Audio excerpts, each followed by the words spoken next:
Рота, ұйқыдан тұр! Дабыл!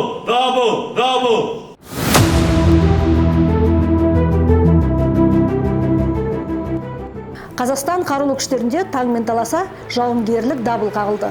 Радиоэлектроника және байланыс әскери инженерлік институтының курсанттары қарқынды дайындыққа жұмылдырылды. Жауынгерлік дабыл болашақ офицерлер үшін тексеру ғана емес, шынайы сынақ.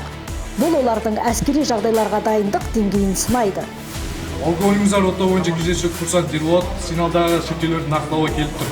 Санаулы минуттар ішінде әскери киімдерін киіп қаруларын асынған курсанттар сапқа тұрғызылды. Бұл жерде жылдамдық пен дәлдік басты талап.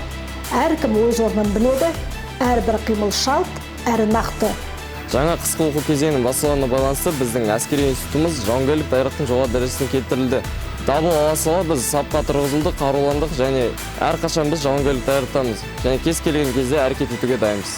Институттың тұрақты жеке құрамы да жоғары дайындықта. Олар басқару пункттерін өрістетіп, тактикалық жаттығуларды жоспарлауға кірісіп те кетті. Әр қадам әскери шеберліктің көрсеткіші.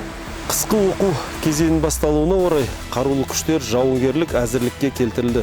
Әскери институтымыздың жеке құрамы дабыл бойынша көтерілді және жауынгерлік есеп топ бойынша өз міндеттерін атқаруда. Жеке құрамды және әскери техниканы қабылдау пункттері өз жұмыстарына кірісті. Біз кез келген уақытта институттың алдында қойылған тапсырмаларды жедел және сапалы түрде орындауға дайынбыз. Жаңа оқу кезеңі бір тұтас ел, бір тұтас жер ұранымен басталды. Әрбір жауынгер осы ұранның мәнін өз міндеті ретінде қабылдайды. Қарулы күштеріміз еліміздің берік қалқаны, ал әскери дайындық ел тыныштығының кепілі. Жанар Ержанқызы, Жомарт Тәжіханов, Алматы гарнизоны.